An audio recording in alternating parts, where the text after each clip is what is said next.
Start, Yep. I wanted to talk about the background. Everybody keeps asking about this.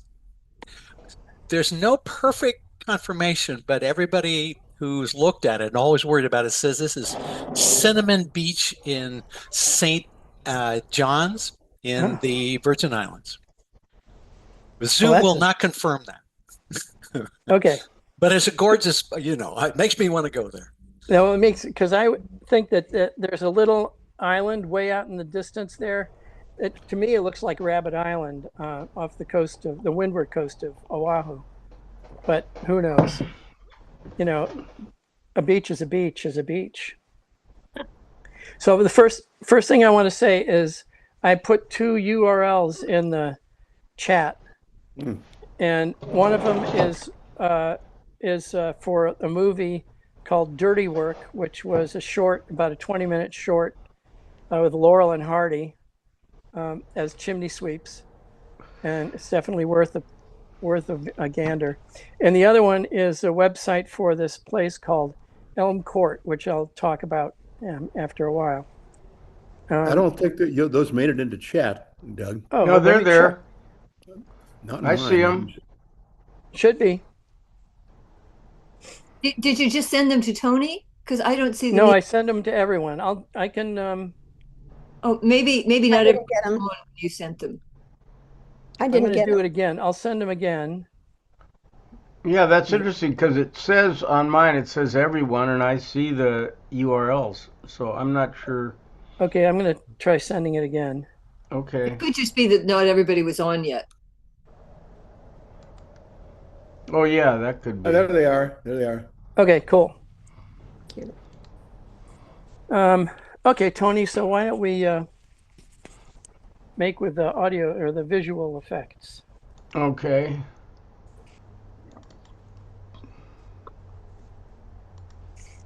Uh, Here we go. Go back to yeah. There we go. Okay, so I just wanted to show a view of my business truck at a person's house. It actually is a person who took the great picture of me that I showed last time. And my motto is service this good comes along once in a blue moon. And so next one. So this is me working in a fireplace, and you can see this is the stuff that I wore: a full body hazmat suit and industrial strength respirator, face mask, gloves, the whole shooting match. Because you can see this used to be a white hazmat suit, and just you know, stuff's falling down the chimney all the time. Next one. Yeah, got to check my work. And okay, so go to the next one. Yeah, so Otis, this is another way to do the chimney liners. This is it's probably not as long as your chimney was, because it was maybe 30 feet, something like that. But it's in a coil, and it's a flexible pipe that is made by a continuous weld process on the stainless steel. And I always used a really high grade stainless steel so it could take any kind of fuel, because some stainless steels don't play nicely with natural gas or propane or coal. But this 316 stainless steel could. And the box in the center of the coil is all the attachments like rain cap and elbows and stuff like that. That coil looks like it's black, but you're saying that's stainless? Yeah, it's actually it's reflective. I mean, it looks black because of the lighting, and you can see it looks striated, um, and that's the grooves in it that make it flexible. And um, usually, we have to like lay it out. Then the next slide. So this is just a small piece, but this is the stainless steel liner. I mean, yeah, right. This is the ceramic fiber that goes around the stainless steel liner. And this is just a small piece. It comes in a roll you can get them up to 50-foot rolls of the stuff. And that gets wrapped around. You lay out the liner on the ground on top of the roll of ceramic fiber, and then you fold it around the liner and attach it with a special tape. And then the whole thing gets jacketed in a stainless steel mesh. It's like a tubular mesh. And then I would wrap the whole thing with stainless steel wire. Gets wrapped all the way around the entire length. And that protects it when you're putting it into the chimney, and keeps everything tight so that over the years it doesn't come loose and create problems. Now, Doug, Yeah.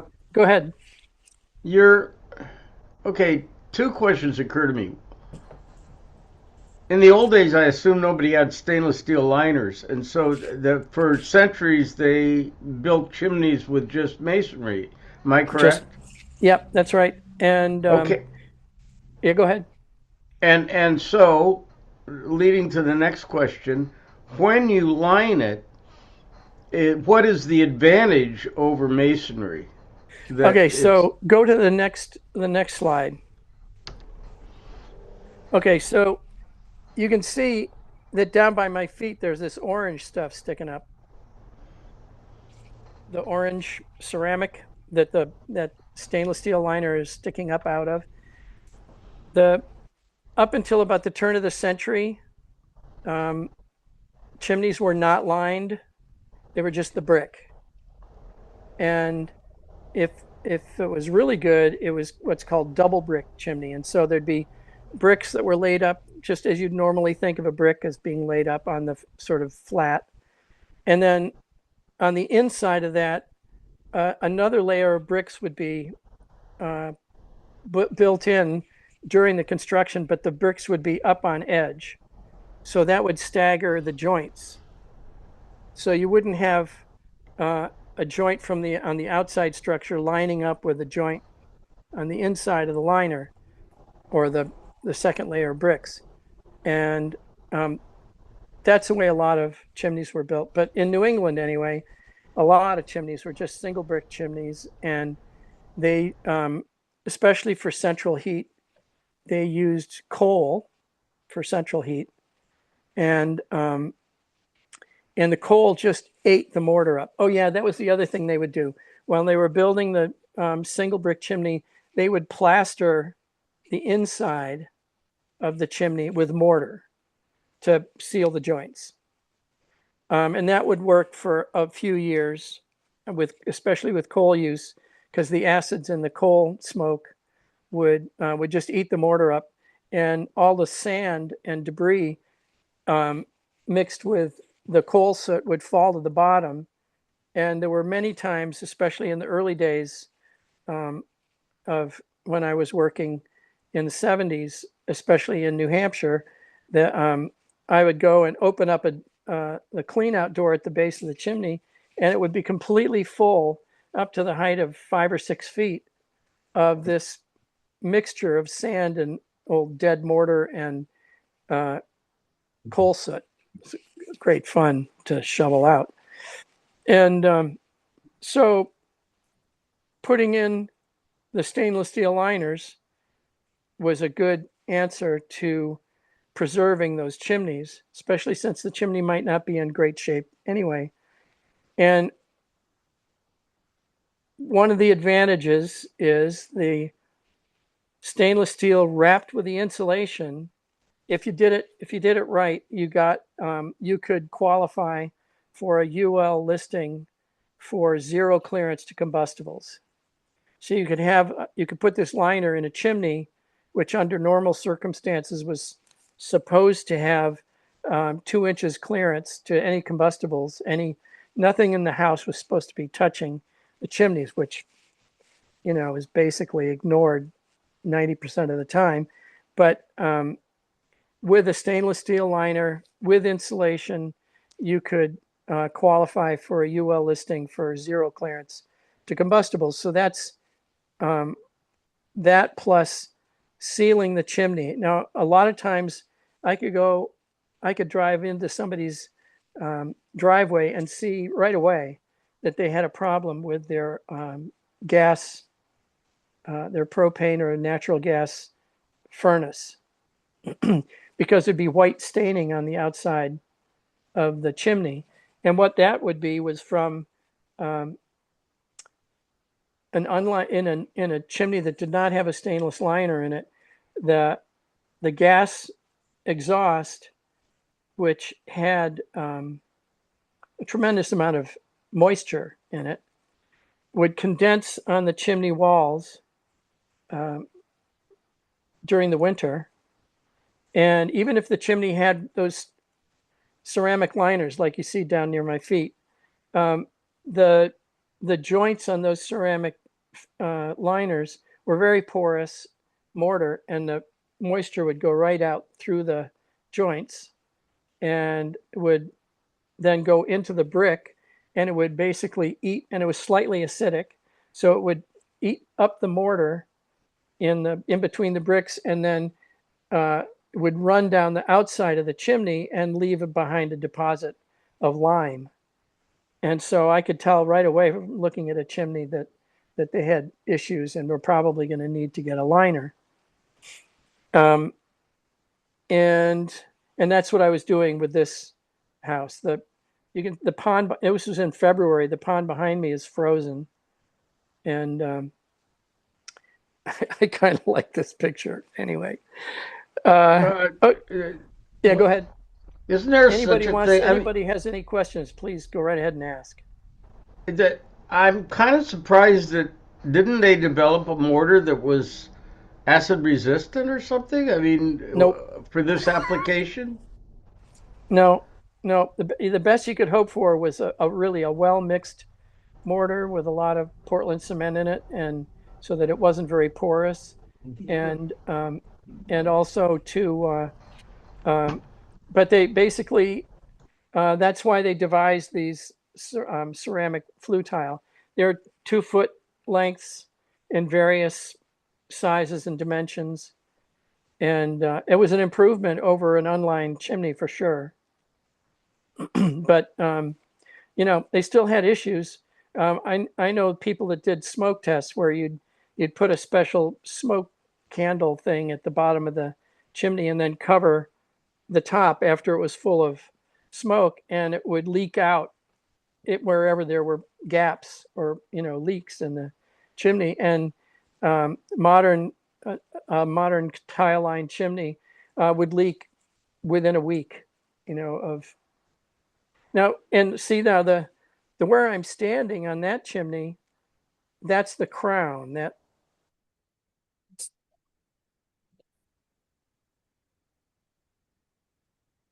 mortar, that light colored, just to show you the kind of stuff they were dealing basically constantly. A mason would build the chimney, put on that mortar crown, and it would develop cracks within 24 hours from drying because they wouldn't treat it in any way. They just put it on, that job was done, and take off. And so the mortar would get hairline cracks in it almost immediately. And over time, those would get bigger and bigger and allow water to get down through the crown and into the masonry underneath. And those flue tiles that are sticking up, there's supposed to be a break bond or something that prevents bonding between the crown and the ceramic tile. Because if you've got a ceramic tile in a fireplace, let's say, and you got a nice roaring fire on it, and that column of tile is, let's just say it's 30 feet, it's going to expand. And I had seen chimneys where during the use of the chimney, the flue tile column would expand enough that it lifted the top 6 inches of the chimney right up into the air, and it usually left it there. So I'd come up and I'd see a chimney that had basically a floating crown, and I'd know that it was so tightly bonded to the flue tiles that when the chimney was being used, it popped the top 6 inches of masonry right off the bottom part of the chimney. It So that, seems go ahead. it seems very odd to me that this is such ancient technology. I mean, the Romans had masonry. The Yeah, they Romans had did. cement, and so people have had chimneys forever, and nobody figured this stuff out. It seems odd to me. Um, a lot of it has to do with money, like so many things. And so, like when the codes are being written, um, organizations that represent masons and organizations that represent tile manufacturers and they're all sitting at the table when when they're writing codes for chimneys and boilers and wood stoves and stuff. And it was only very late, maybe in the late 80s, that they started inviting members of the National Chimney Sweep Guild to sit in on the discussions about writing the codes. And so they wanted to avoid, regulation that would create problems for them as much as possible. And the that particular liner that I'm holding on to there would would expand a little bit, maybe. And it was you'd put a plate with a hole in the middle of it around that liner and basically glue it to the top of the flue tile. But it would have a little bit of give around the liner, and it would have a storm collar to shed water, so water didn't get down in, and then a rain cap to keep rain out of the liner. But um, and people got pissed. Masons. I showed up at a job to put a liner in a chimney, and the mason who was building the chimney, he was irate, because the owner of the building wanted me to put in the stainless liners um, right after the chimneys were built. He wasn't going to wait for any issues. He wanted the original liners of that chimney to be stainless steel. And the mason was pissed because, he was like, I know how to build chimneys, and I learned from my grandfather. And I said, well, if he was building chimneys wrong, it's not my problem. You need to. So, and it wasn't until chimney sweeps started showing up on the scene in the 70s, um, after a long absence, that masons had somebody looking at their work. I mean, some of the chimneys I saw were just total nightmares, even if they were in good condition on the outside. So Wow. let's take a look at the next slide. Okay, this is called Elm Court, and this was built by the Vanderbilt family starting in the 1880s. And I guess they were having troubles, and then Vanderbilt Cornelius died, and everybody got plenty of money, so they were able to finish the work. And what's his name? Frederick Law Olmsted, who designed the Central Park and all that. He designed the gardens for this building. It has 106 rooms, and in its heyday, they had 125 staff. It's an extraordinary building, and it had been abandoned for many years, about 40 years, I guess. And basically, anybody who was a teenager in the towns of Lenox or surrounding towns had at one time or another partied in Elm Court. It was a well-known party place. Windows are broken out. They'd smash up a marble fireplace and throw the pieces out through the windows. It was pretty amazing. And then I, descendants of Vanderbilt um, obtained the place, and they tried to turn it into a hotel, um, and that didn't work out so well. They actually they had a situation where they filed some paperwork to have it designated as a National Historic Building, but they didn't go through all of the procedure. They went through just enough so they could get a plaque. So there was a plaque on the outside of the building next to the door, but that was it. So they didn't have any of the restrictions that if they had gone through the entire process, they would have had all these restrictions about what they could do to modify the building. So, but it had been abandoned. Basically, the husband of one of the Vanderbilt descendants, when she died, he and the family didn't get along well. So he just put the key on the front hall table and left. Fuck you, I'm leaving, and and didn't drain pipes. They didn't drain the heating system.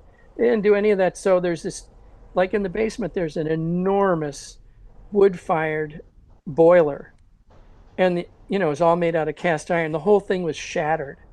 It was like heartrending for somebody like me to go down into the basement in this place and take a look at it. But the company that bought it from those descendants who couldn't make it anymore wanted to turn it into a spa. And so it has 10 chimneys and at least 30 flues. Many of them are fireplaces, but they're also boilers and other things. And so they wanted somebody to check out all the chimneys. And so I got hired, and I used something called a chim scan, which is a small camera that fits on the end of the rods, and you can send it up the chimney and rotate it, and everything gets viewed on a screen, and you can record the inside of the chimneys. So if you can look for cracks or bad mortar, whatever. And so I spent about 2 weeks working on that, and I made recommendations. I actually put in an estimate for putting chimney caps and liners on the chimneys. Um, and at some point, even though my estimate was $45,000, I reanalyzed it and looked at if I was going to comply with OSHA, um, that wasn't nearly enough because I was going to have to do all kinds of safety stuff. So I just said, you know what, I'm the hell with this. I'm not doing it. So but actually the guy who was in charge of maintenance for the place told me that I was smart because I got paid as I went along. I submitted invoices, and so I got paid for my work.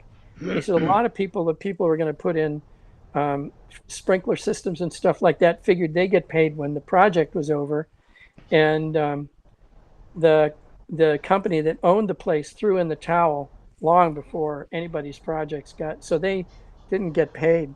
Um, they apparently the company that was going to do the work of making it into a spa didn't do proper homework. And when they submitted their plans to the town of Stockbridge for permission for permitting, the town said, "No, I don't think so," and and because they were violating the building height regulation, there were restrictions on how high a building could be, and it was going to be higher than the town of Stockbridge wanted. So that was like a massive stop sign in front of the whole project.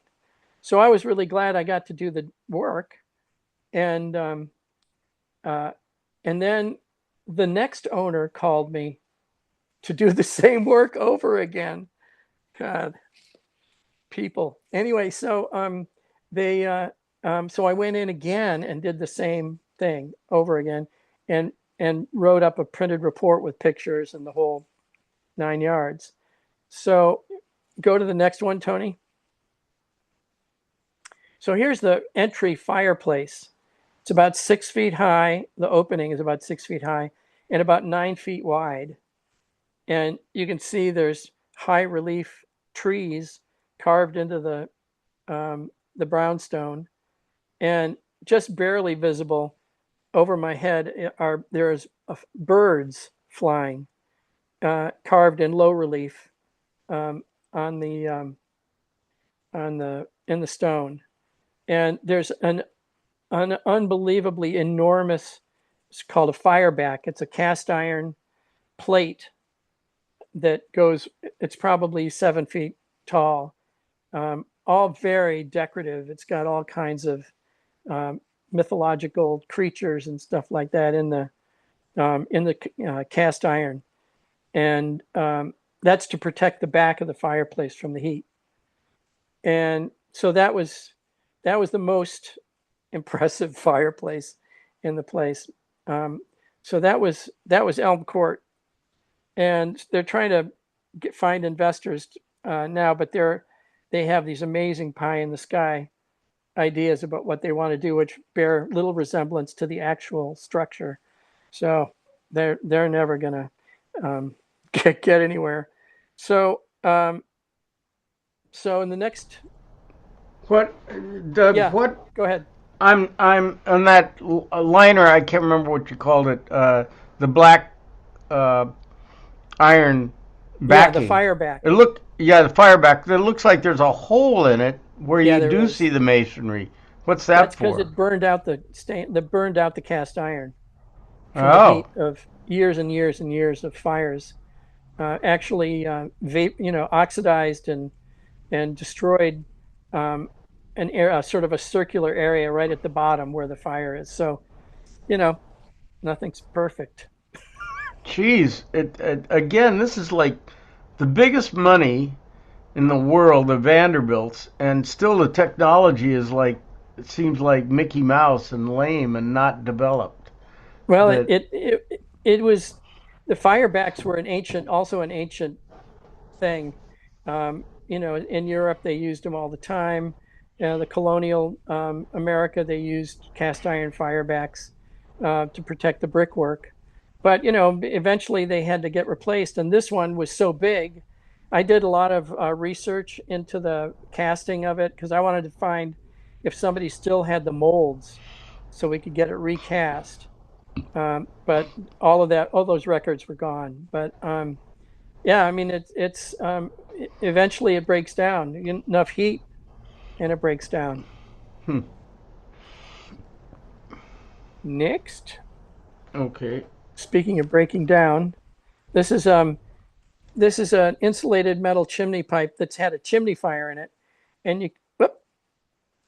you can see how it's no longer round on the inside, and there's a space between the inner liner and the insulation, exposing the insulation. And if they were to have another chimney fire in this, it it's conceivable that it could burn the house down. So, uh, I would come to a house and look down the chimney and see all this distortion, and basically it had to replace the whole chimney. Um, Next, okay, so this is a metal bestus chimney. Metal bestus had problems. Um, they used a powder from an unrelated industrial process. I don't know what, uh, and for their insulation. And so this gave rise to a couple of problems. One is that it would settle over time. And so that would leave a little bit of a gap. Even if it only settled by, say, a quarter of an inch, that would be a quarter of an inch where heat could escape from the inside of the chimney. And the other thing they had a problem with was water getting into the space, into that powder, and migrating down and coming in contact with um, the outside of the chimney, which is stainless steel. But there would apparently where there were chlorides in that powder, and the chlorides would dissolve and migrate to the outside, and it would just eat the stainless. So those brown spots, those are rust spots, and that moisture is coming from inside the chimney.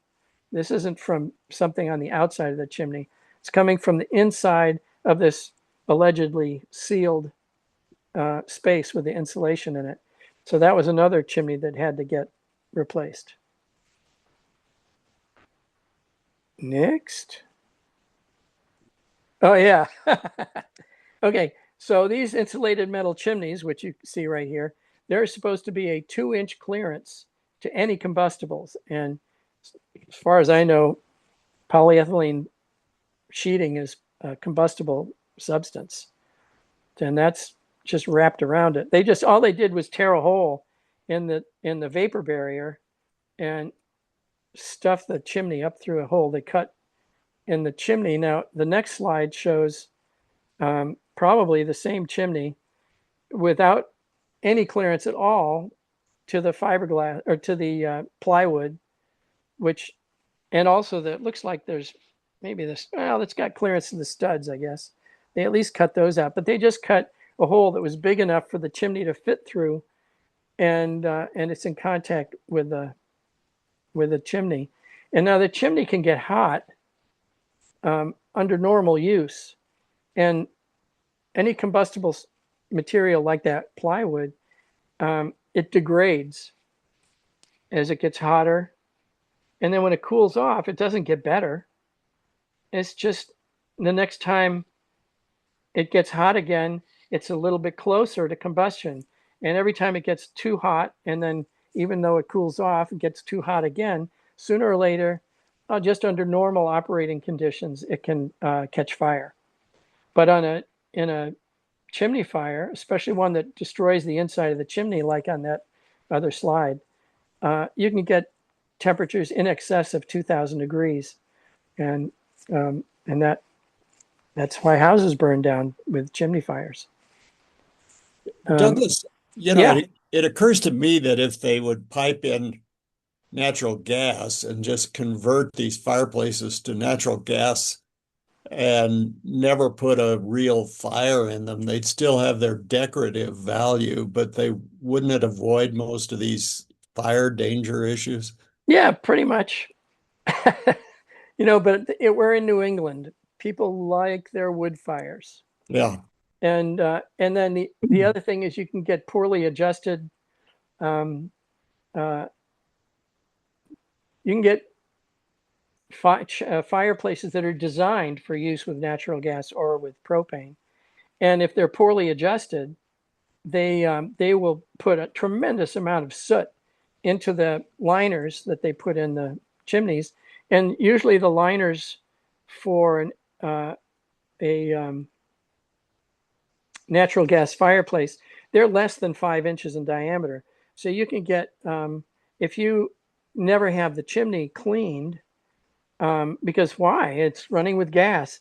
So you get this buildup of this sort of fluffy soot. And if it gets to be constricted enough, you'll start to get spillage of carbon monoxide out into the living space.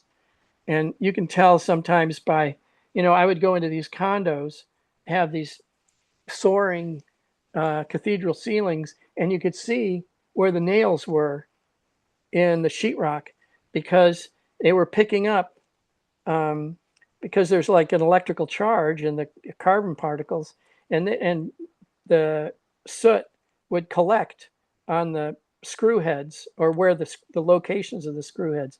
So if I saw blackness of any kind or gray staining on the chimney, on the ceiling, I'd know that there were issues with a gas fireplace. And if you just put a gas burner into a regular fireplace, you have to crack the damper a little bit, open the damper an inch or so, and put a special blockage in that damper so they can't close, because otherwise it's just carbon monoxide everywhere. And so it's just, especially in a state like New Hampshire, where there was no fire code until the 1980s.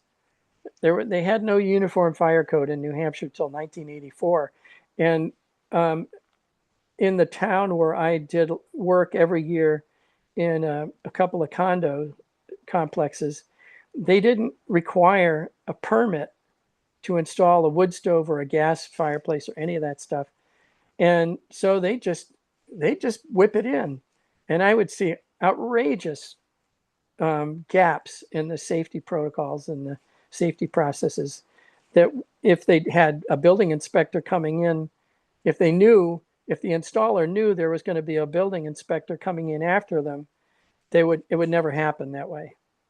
And when I moved to New Hampshire and had to deal with all the codes, it was a pain in the butt, but I knew that it was going to save my ass at some point. Doug, I think you just saved my ass probably because I had a gas. I switched my regular wood. Actually, it had a fireplace insert. Mm-hmm. And then I switched it over to gas. Number one, just so you'll know, Alan, I can't afford to run it. The cost of natural gas is so exorbitant. I only turn it on for my friend who's 97 years old because she's cold. But the other thing is, the guy who installed it turned out to be maybe the worst contractor in the world, and he didn't follow any of the rules for anything. So I'm going to get it checked right away. Thank you. Oh, yeah. Are you in California? Yeah. Yeah.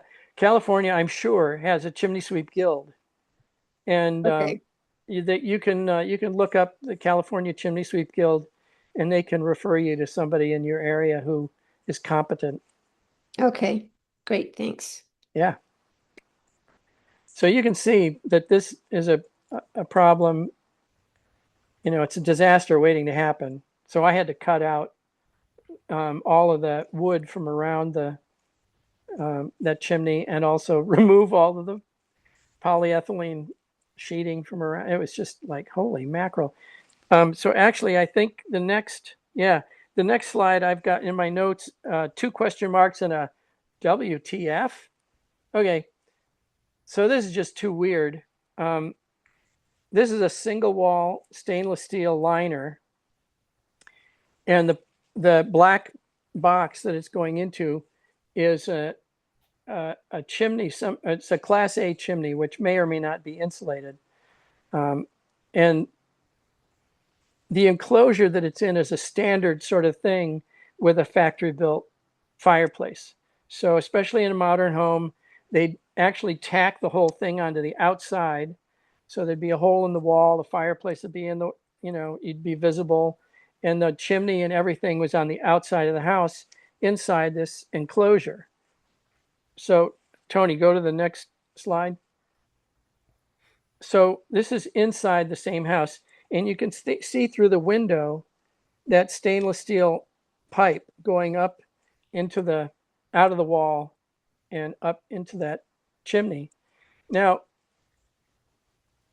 I mean, aside from just how weird it is, that when the wood smoke goes up into that stainless steel chimney, there's no insulation on that short bit of stainless steel. So the smoke, all the vapors and the moisture in the smoke is going to condense immediately when it hits that cold stainless steel on a winter day. And so that's, you know what? In fact, go back, Tony. Yeah. Well, it hasn't started to leak yet, but it will eventually. It will leak through all of those joints. Okay, go ahead. And you can see that they've put a shield. I don't remember what that material is. Might be Durock or some other, cement board. And they've got a spacer, but I took another picture in through that space, and I couldn't really interpret it, so I didn't bother adding it. But there's supposed to be 18 inches of clearance, especially above a single wall pipe, which is what that pipe is, and a combustible surface like the ceiling, and so they get points for putting a heat shield up. And then next slide. Now this is just so weird. they put a brick hearth wall up behind it, but they notched it out for the existing window. Anyway, so the problem with this setup is that when I get there, I don't know whether the mason who made the brick hearth wall laid the bricks up against a stud wall, or did they put it directly onto the concrete foundation, or what? So I don't know. So I can't tell the people that this is a safe installation unless they want to take things apart, which they generally don't want. And so this just to illustrate some of the weird situations that I could run into, sometimes many times a day, going into a home where everything looks nice, but then I look outside and it's, what the fuck is going on here? And then realizing many times where they've built something that looks safe, it's made out of brick. What could go wrong? But if that brick is in contact with a combustible wall, the heat will migrate, will build up in the brick. And a thermal mass like brick can only absorb just so much heat. And when it's absorbed all the heat that it can contain, it passes it out, it radiates it out the back. And if it's in contact with the stud wall, it'll set fire to the studs eventually. Go ahead. Doug, did you have situations where you advised a client that they had a dangerous setup and they said, "Well, I'm not going to change it," and then the house later had a fire? Not that I'm aware of. The usually people, if you could very subtly scare them enough so that they would act on it. But I know that there were people who weren't going to do anything. It's like a guy I went up to in a house in New Hampshire. It's an old, probably early 1800s cape, and right over the fireplace, they just cut a hole through the plaster and lath over the mantle of the fireplace, knocked a few bricks out, and slid a single wall pipe through this hole, and it was all charred around it. And I said, this is really dangerous. This is a fire hazard. He said, well, it's been there for 35 years. It's like, okay, that's 35 years closer to having a fire, but they, it's, people believe what they're going to believe. And there's a lot of old timers in New Hampshire. They weren't going to listen to some weirdo in a top hat. Okay, so I don't know about this. My notes for the next one. Could you do the next slide? Oh, oh yeah. Okay, so I went to this house. In the living room, there's a wood stove, and the wood stove, pipe goes through the wall. And when I opened up the closet, this is what I saw. So this pipe is a single wall pipe. It's only a couple of inches away from this wallpaper and plaster and lath wall. And somebody had taken some stovepipe and sort of draped it around the single wall pipe so that was going to provide them some insulation. And, I had to pull all that out, open the hole bigger. And then the next slide, Tony. And then I put in an insulated metal chimney pipe that could be as close as 2 inches from combustible, and corrected that situation before the house did burn down, and saved that situation. Okay, next one. Oh yeah, okay. So so this is the next few slides just to illustrate some of the weird shit that I'd run up to. So there's clearly some masonry issues in this chimney. And but it had more problems than just that. So next one. So you can see the bricks are just rotting. Now my suspicion is, and I can't really tell from this picture, is that this is what's called cord brick. And, when we think of a brick, we think of it as being a solid piece of brick. But they make cord brick, which have holes in the center of the brick, makes the brick lighter and probably cheaper. But they're not supposed to be used in chimney construction, because if the crown has cracks, which it's going to have within a few days of being made,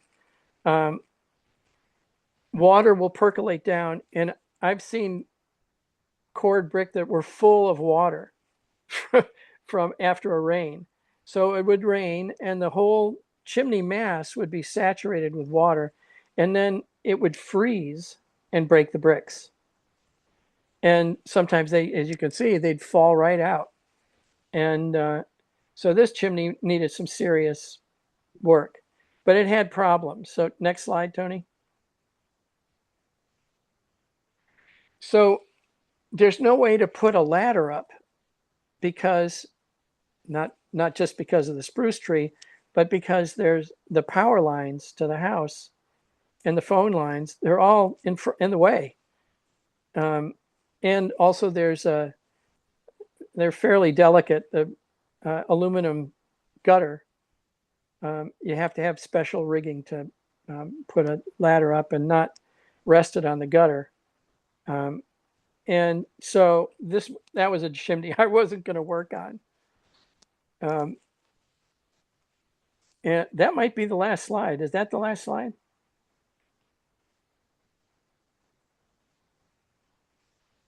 Yep. But that was really to illustrate some of the kinds of problems that I would run into basically every day. And it made it interesting. That's for sure. I'm going to say, Doug, the idea that a chimney sweep was good luck, that every time you showed up, they're all thinking, who is this guy? He's telling me all. The bearer of bad tidings. Yeah, I know. Yeah, I mean, I had customers who, like I had this one customer he was English, he was from Manchester, and he was an electrical engineer. And I would, usually I'd book up a couple of jobs in the morning and a couple of jobs in the afternoon. And with him, I would book up just his job in the morning. And we would just, he'd say the kettle's on, and, he'd make a pot of tea, and we'd just sit down and shoot the shit. It was great. And I had a number of customers that were like that. Oh yeah, one thing I thought was really pretty interesting. People that I ran into were I had two customers who actually didn't know each other, as far as I knew.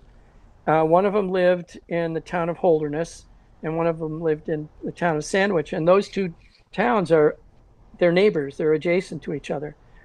But the guy I wish I could remember the name of the guy in Sandwich, but I don't. But the guy in Holderness was named Bert Flint. And Bert Flint and the other guy, both fresh out of college in the late 20s, both went to the Arctics, the poles. Bert, and I don't remember which one they went to which, but one of them, I think Bert went to the North Pole. And he went with somebody named Macmillan. So that might tell you. But anyway, he made the trip in a ship called the Bowdoin, because he went to Bowdoin College. And fresh out of college, he was on this expedition to the pole.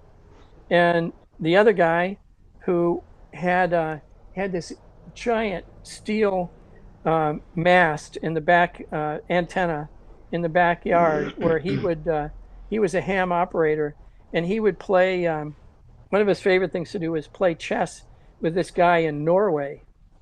And so they'd have a chess game going, and they'd do it by their ham operator, ham radio. And then when I was living down here, there's a guy named Simon Winchester who has written a bunch of books. He wrote a book called The Map That Changed the World, which was about the first geologic map in England. And he wrote a book about Krakatoa, and he wrote a book, The Madman and the Professor, I think, about the writing of the Oxford English Dictionary. Now he was an interesting character, and I did his chimneys for years, and so it was always something interesting and fun to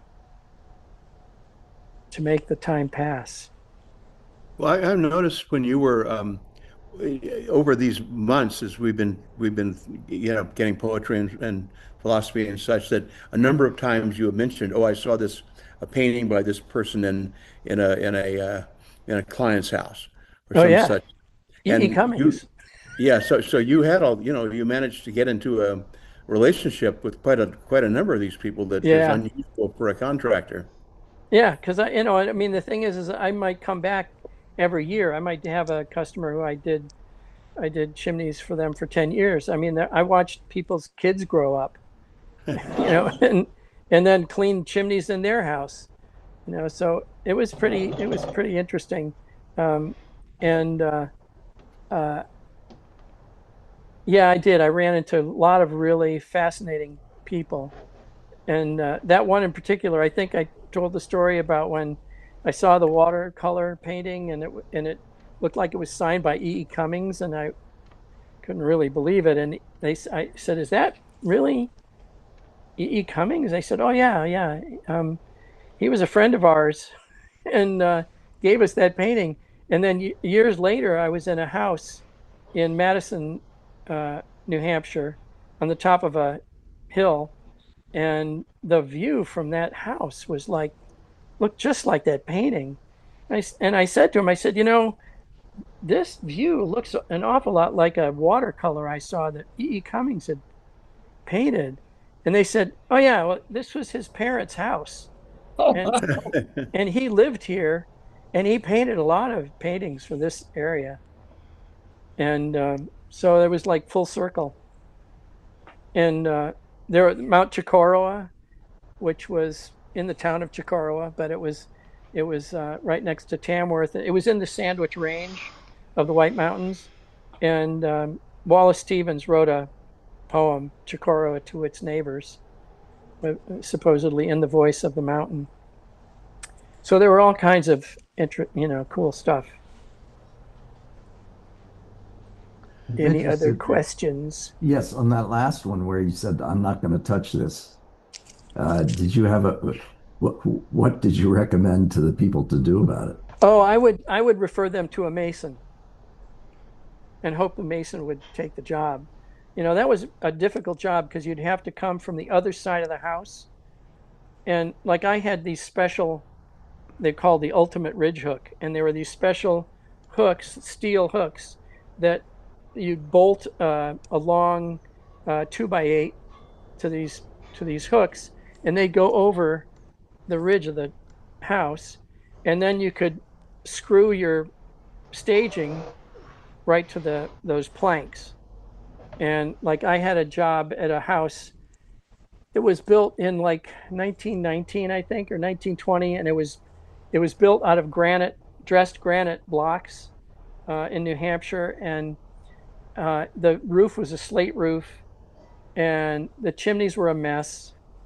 That was an interesting story. The people that owned it or had bought it were the guy was a producer and a writer for Seinfeld, and his wife was from Maine, and they wanted to have a house in New England, so they bought this house, and somebody had given him just a ridiculously expensive quote on fixing the chimneys, and so they called me, and I came and I gave them a much more reasonable uh, estimate.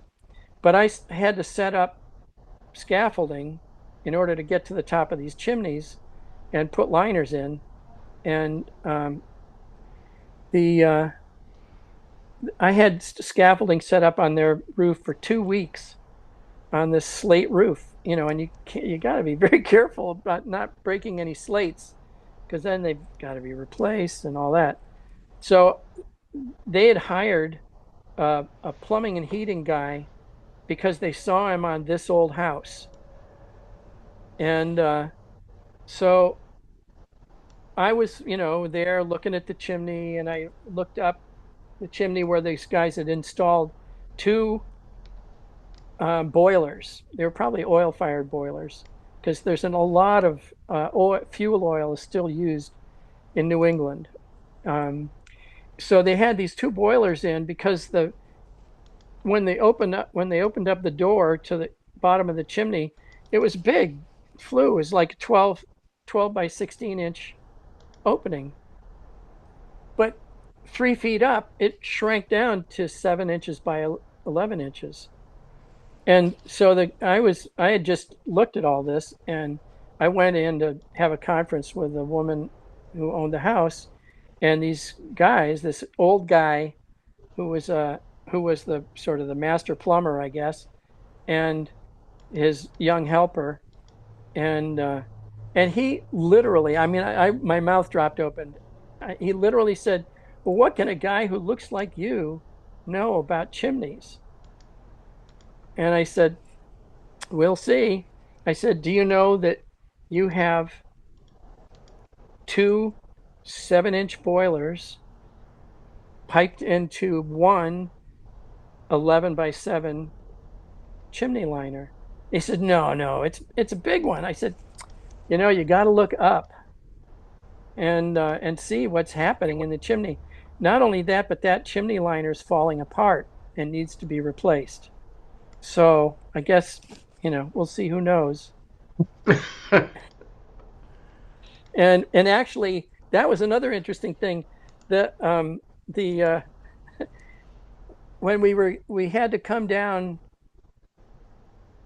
the house was paneled with oak that had been harvested on the property, but somebody had redone the kitchen, so it basically looked like a 1950s motel room with sheetrock and everything. And we had to find an opening to this chimney. So I took down the sheetrock in the kitchen, and there was this beautiful paneling. So I let the people know, who now were living in LA. So I had to give them, like, by email, frequent updates. And so I went. We knocked a hole in the chimney, but in the floor where we had to go down, there was a solid granite block. So I went to this place that did all kinds of rock work, and I said, I gotta have a way to make a hole in the granite block, and I need it this afternoon. And I said, I've heard of this stuff, where you drill holes and you pour this powder in, and then you put water in the powder, and the powder expands and it breaks the block, the stone. I said, "Can I use that?" He says, "It'll take 3 or 4 days." I said, "Nope, no can do. It's got to be this afternoon." So he said, "Well, have you tried feathers and wedges?" I said, "I don't know what feathers and wedges are." So feathers and wedges are, they're it's a small wedge. I don't know if I can draw this so you can actually see it. That sits in between these two metal pieces that are the feathers.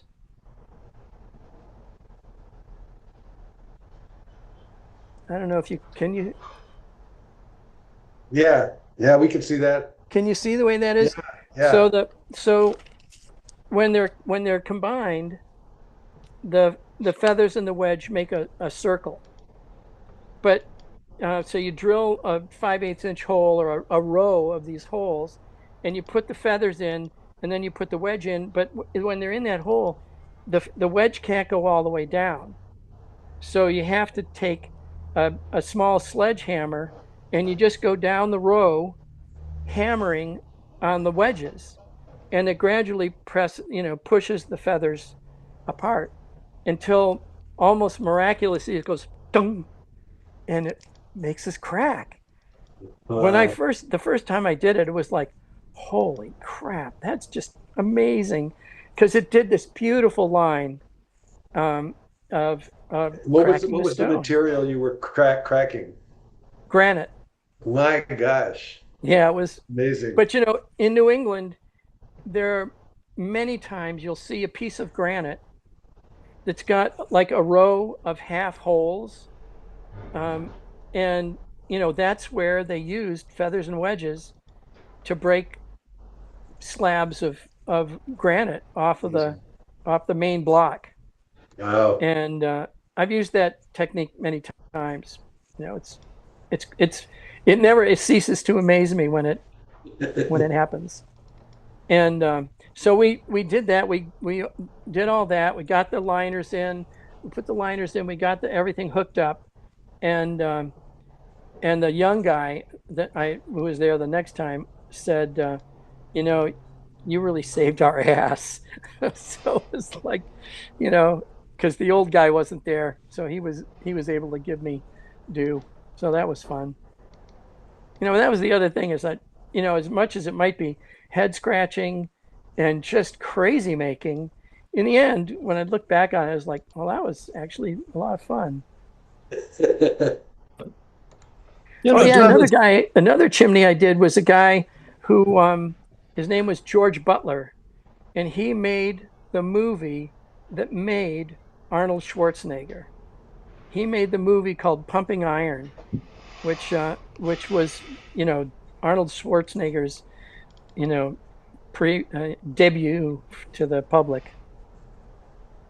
He had a beautiful old house too. Well, it's pretty satisfying to solve a problem.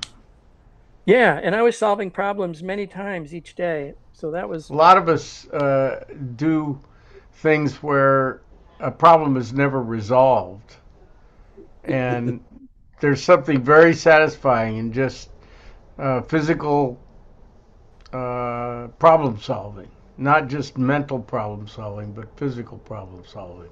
Well, and not only that, but for my ADD mind, I could finish a project 3 or 4 times a day. So I didn't have to keep track of stuff, except when I was doing linings and masonry. That might take a couple of days, or masonry might take 3 days, but that, it's pretty two-dimensional in a way, that had one thing I had to do. But to be able to go to anywhere from 2 to 4 houses a day and do the project, clean the chimney, make it safe, and move on to the next one and be finished when I got home. That was Well, very Doug, fulfilling. most of my projects at Disney lasted 5 to 7 years. Yeah, So right. It's like holy crap. Reminds me of a geometry teacher I had in high school who, at the end of a problem solving, it was always QED. And I don't know what QED really stands for, but he said it was quit and eat dinner.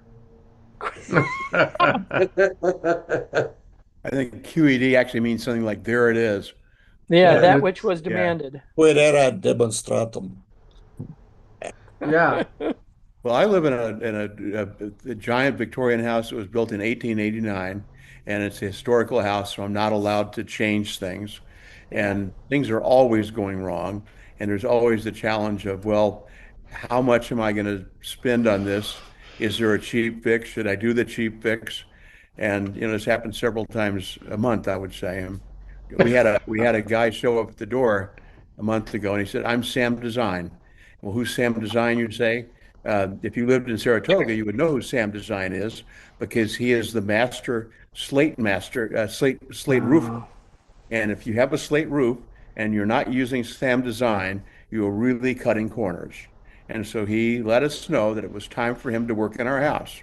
And he hasn't come back yet, but he will come back and he will go up and look at our slates and fix the ones that need to be fixed. And I have no idea how much it's going to cost, and it doesn't matter. Yeah, slate roofs they're beautiful. There's still quite a few, especially over the border where you are in New York, all up and down, and not so many left in New Hampshire, but uh, they're beautiful, although they're crazy to have to work on. Yeah, the slate comes from Granville, which is about 50 miles north of us. Yeah, I have a book on the geology of the slate belt. Yeah. It was from the 1880s. It's it's pretty interesting. Douglas, would you say just a little bit more about dressing as a sweep? I mean, are there other sweeps that wear the hat and the outfit I mean, one of the things that I love is that you have this depth of experience and technical knowledge and expertise, but you also seem to embrace the ancient calling of being a sweep, back from England. And it seems like I mean, my question, I guess, is to what extent is this an expression of identity for you as well as uh, Oh yeah, well, I an mean, outfit?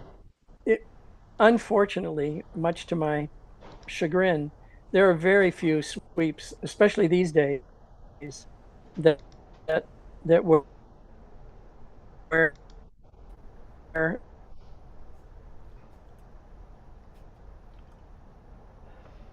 You're frozen. Yeah. top hats. And from day one, so I did. But I had a Doug, can you vest, like a can you fancy repeat dress yourself? vest. Oh, Can you sure. I see a repeat? low bandwidth thing here. Yeah, So, yeah. so from day one, I felt like it was important to